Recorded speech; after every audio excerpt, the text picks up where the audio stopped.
Nick here, and welcome back to another Flash episode review. My thoughts on tonight's episode of Flash, the mid-season finale titled The Present. And this was a really emotional episode for me, especially gearing up towards the end. There was so much going on.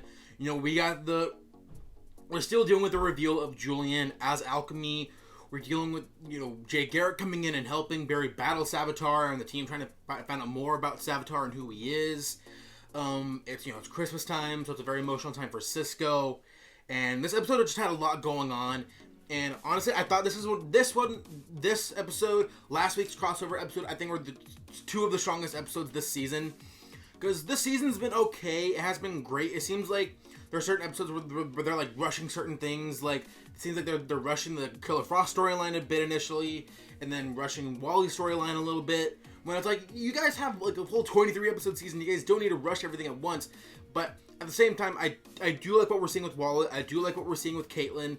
The whole alchemy reveal thing, again, like that felt a little rushed. But at the same time, I'm glad we know sooner compared to like the Zoom reveal last year, which took so many episodes to find out.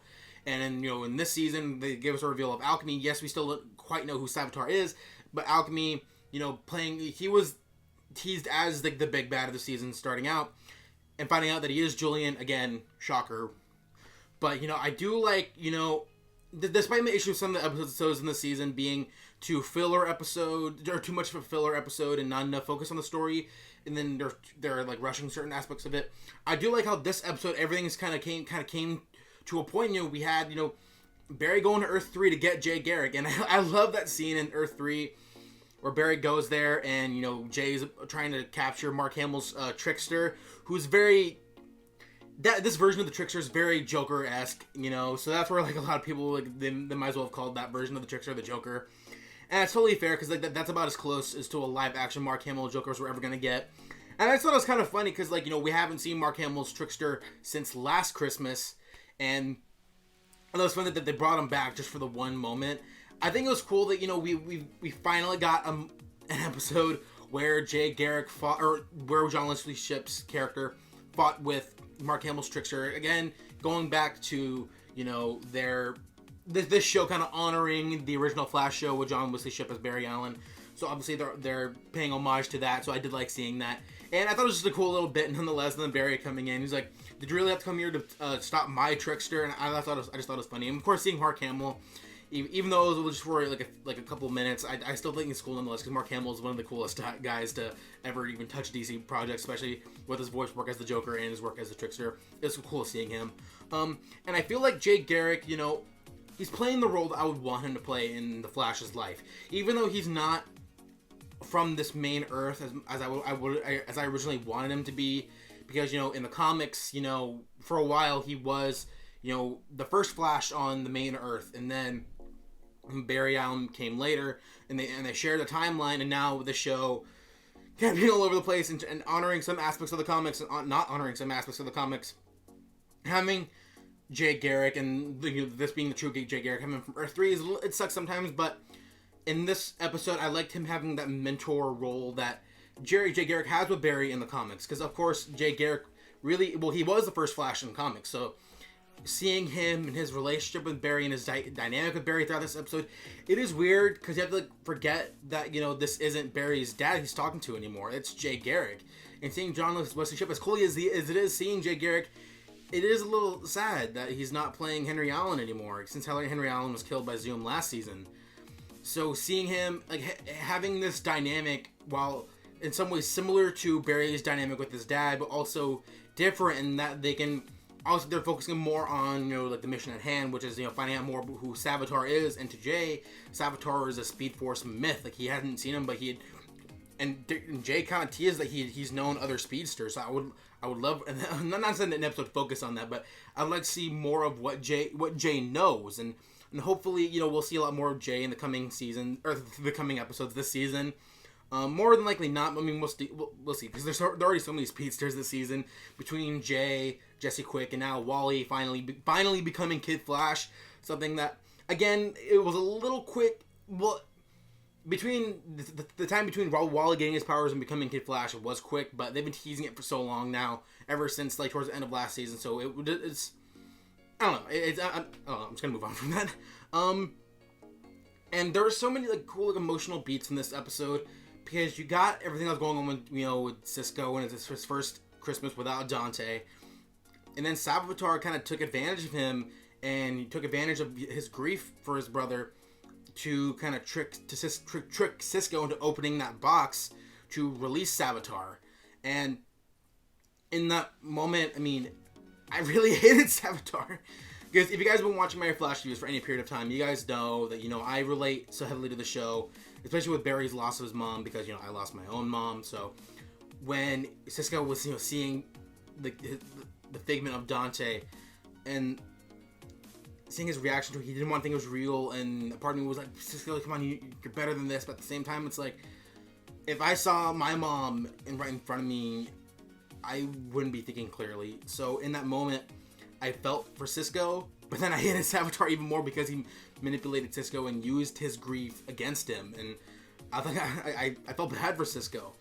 And I'm glad, with, because of the issues between Barry and Cisco and then what they had, because of, Barry creating Flashpoint and that essentially killing, and then that led to Dante getting killed and them having the tension in the last few episodes. I'm glad in the crossover last week that they were able to wrap up that storyline, and that we can move forward in their friendship and in the season without having to have that drag, because it seemed like a couple of times like Cisco's been like, understandably so, he's been so down this season because of his Dante says so sometimes it did feel like it was like a way that the show was carrying that it didn't necessarily have to, and it was just it sucked sometimes because I feel like it just dragged the story on a little bit.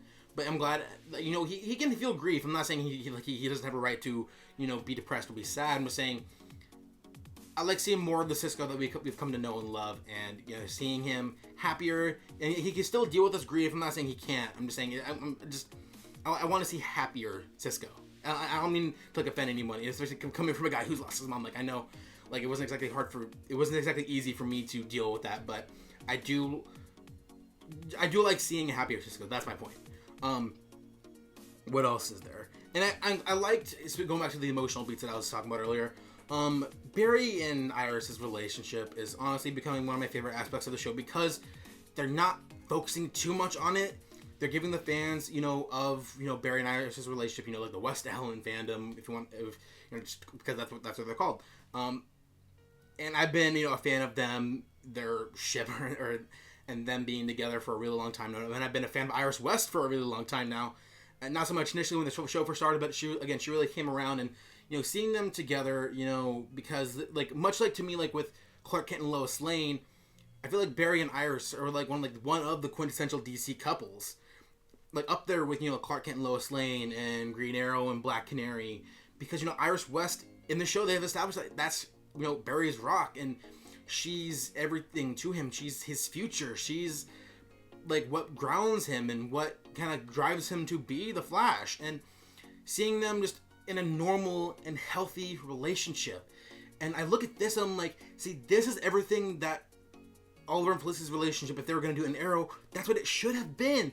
A real, healthy, not forced, not rushed relationship. Because you spend like 2.5 years building it up, and you don't just like have it start out and have there be like all this like stupid tension. And like, if you guys know who've watched any of my past Arrow videos, you guys know how much I've hated the Oliver and Felicity romance and where they've taken Felicity as a character. So seeing, how well they've handled Barry and Iris' relationship has honestly made me so happy as a fan. And by the end of the episode, when I was honestly the last like 5 minutes of the show when they're having like their little Christmas party and everyone's kind of opening presents and stuff, I'm like I was like waiting for something bad to happen, because in this show it's hard to just go into certain scenes, especially towards the end of an episode in the mid-season finale, that everything's gonna be all good and everything's gonna be fine. So it was nice having an episode end on a good note, and especially when we find out when Barry was throwing the thing into the Speed Force, and then he was pulled into the future, and he saw Savitar killing Iris. I really wish.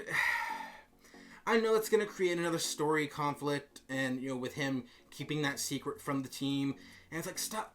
It just that's more of like a writing issue than it is like a Barry issue. But it's like, you guys don't need to create more conflict than you've already created this season. Enough of Barry keeping secrets. Enough of all these superheroes keeping secrets. Obviously, it doesn't work out. I wish some of these writers would realize that sometimes, because now you're going to create issues with Barry and Iris' relationship down the line for him not telling her. Yes, it is like, okay, well, because we do get, you know, Jay Garrick's speech about it is a potential future. It doesn't mean it's like, for, like, you know, the future's not set in stone, so it's not for sure going to happen. But it's like, I feel like Barry owes it to the team to be honest with what he witnessed. And as much as it sucks in dealing with the fact that he saw Iris get killed, I feel like he needs to share that with the team. Otherwise, again, it's going to create more unnecessary conflict with the team that doesn't need to be there. And I wish that Barry was in him to think a little more clearly and, you know, trust his team and let them know straight off the bat, hey, this is what's wrong. Especially with everything that happened with Flashpoint and everything that he's experienced, you would think he'd be more open with the team. And I just wish that he would, you know, just be straight up and be like, hey guys, you know, this is what happened, instead of like acting like everything's okay when clearly it's not, when he's not even acting okay. So that's where, like, for me, I wanted them to give Barry a chance to, you know, be mature and just be straight up. So that's what, like, I wish, again, the writers, you know, gave Barry a little more credit and, like, let him actually, you know, move forward in his character development instead of just, like, creating more conflict that doesn't need to be there. But, again, going back to, you know, Barry and Iris' relationship, again, I just, as a fan, I'm just happy that they're giving us a normal, healthy romance between these two characters. And seeing, you know, when Barry and Iris, you know, Barry's gift to Iris is a new apartment for them to live in together. That was so sweet of Barry to do, especially since, like, earlier in the episode they teased, like, you know, Barry doesn't even have a present ready, so you think as an audience member that he doesn't even have a present for her at all yet.